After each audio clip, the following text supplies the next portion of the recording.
penandatanganan komitmen akselerasi manajemen talenta hari ini bukan sekedar simbol administratif, melainkan pernyataan kolektif bahwa seluruh kepala daerah dan pimpinan instansi di DIY berkomitmen menegakkan meritokrasi secara konsisten. Di tengah landscape knowledge economy dan momentum bonus demografi, manajemen talenta telah bertransformasi menjadi agenda utama sektor publik di berbagai negara.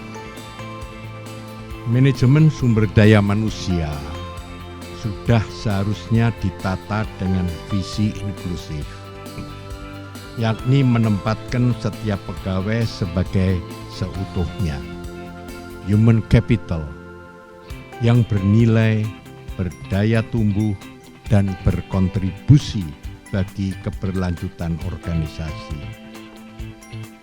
Kajian pun menegaskan bahwa pendekatan inklusif menjadi model yang paling selaras dengan karakter sektor publik.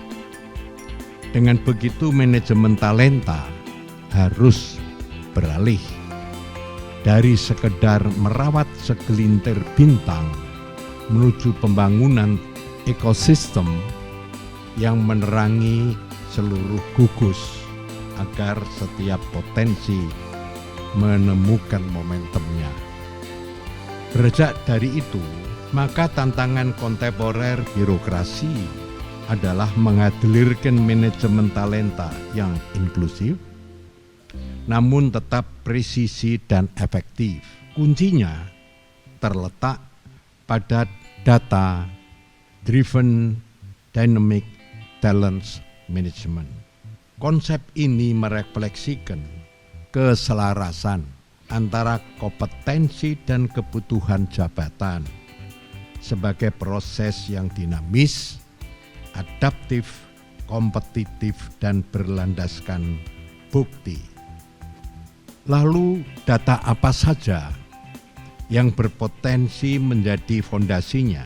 Pertama, data SKP sebagai metrik kinerja dasar. Kedua, rekam jejak integritas ASN yang bersumber dari inspektorat diposisikan sebagai cermin moral pengabdian. Bagi saya pribadi, integritas adalah kunci sekaligus penanda sejauh mana nilai kejujuran, tanggung jawab, dan kesetiaan pada kepentingan publik dihayati dalam praktek keseharian birokrasi.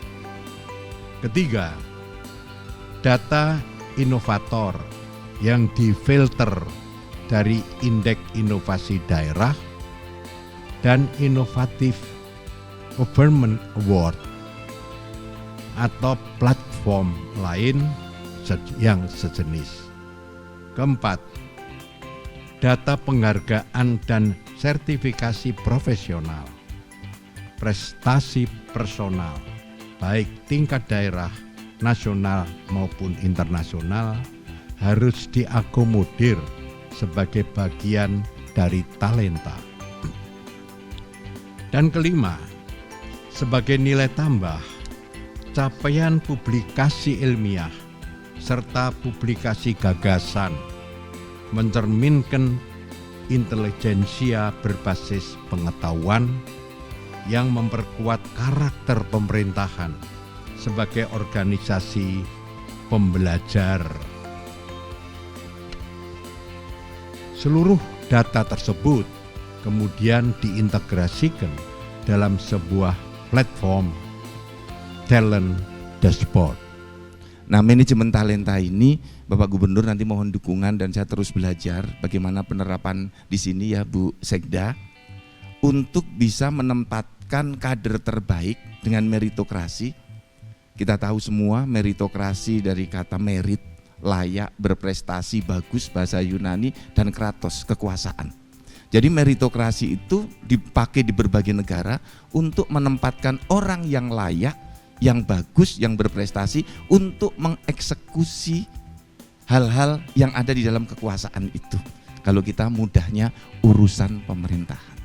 Nah, di dalam urusan itu ada perencanaan, ada penganggaran, ada perencanaan, ada eksekusi, ada pengawasan. Nah, yang kita pilih adalah kader terbaik yang bisa mengeksekusi program-program, visi misi dan astacita Bapak Presiden. Diturunkan kemudian menjadi visi misi gubernur, bupati, wali kota. Jadi Bapak dan Ibu, arahan Bapak Presiden kepada saya agar BKN BKD itu memilihkan pejabat yang tepat untuk bisa mewujudkan astacita, visi misi gubernur, visi misi bupati, wali kota. Jadi Pak Sekda, Bu Sekda, para kepala BKD titip betul bagaimana misalnya kota Jogja. Pak Wali Kota Mas Prof Hasto ini punya visi misi. Nah, manajemen talenta adalah instrumen untuk mewujudkan visi misi ini. Ingin daerahnya unggul, maju, berlandaskan budaya dan nilai. Nah, Mas Hasto harus mencari orang-orang yang bisa mengeksekusi ini. Maka Bapak dan Ibu dengan manajemen talenta, Bapak dan Ibu boleh menjadi pemburu kader-kader terbaik dengan digerakkan menggunakan mobilitas talenta. Pak Bupati Bantul, Mas Abdul Halim, melihat di BKN ada kader bagus eselon 2 untuk menjadi kepala BKD. Bapak boleh minta ke saya dipindahkan tanpa open bidding, tanpa shelter. Sudah eselon 2, tinggal pindah. Bagaimana kalau eselon 3? Tinggal dilihat di BKN, dia ada di box berapa. Kalau sudah di box 7, 8, 9 tinggal dipindahkan tanpa shelter. Tentu perlu diwawancarai, di asesmen. Jadi kita menggunakan pola manajemen talenta berbasis mobilitas talenta. Jadi Bapak dan Ibu, Bapak Gubernur, kami di BKN memberikan relaksasi untuk Bapak dan Ibu mencari kader-kader terbaik untuk mengeksekusi program-program visi misi Bapak Ibu semua. Tolok ukur pemerintahan yang efektif adalah apa yang diprogramkan tercapai. Syukur-syukur lebih dari target.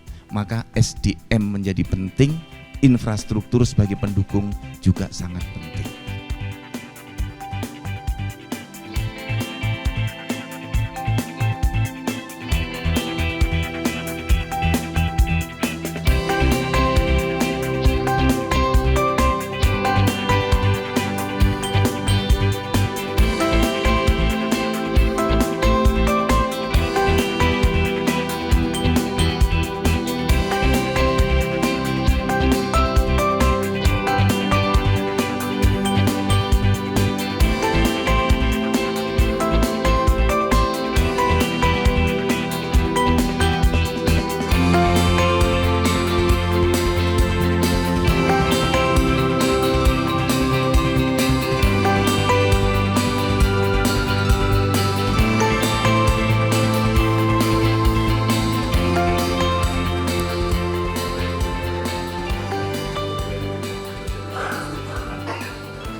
Ya.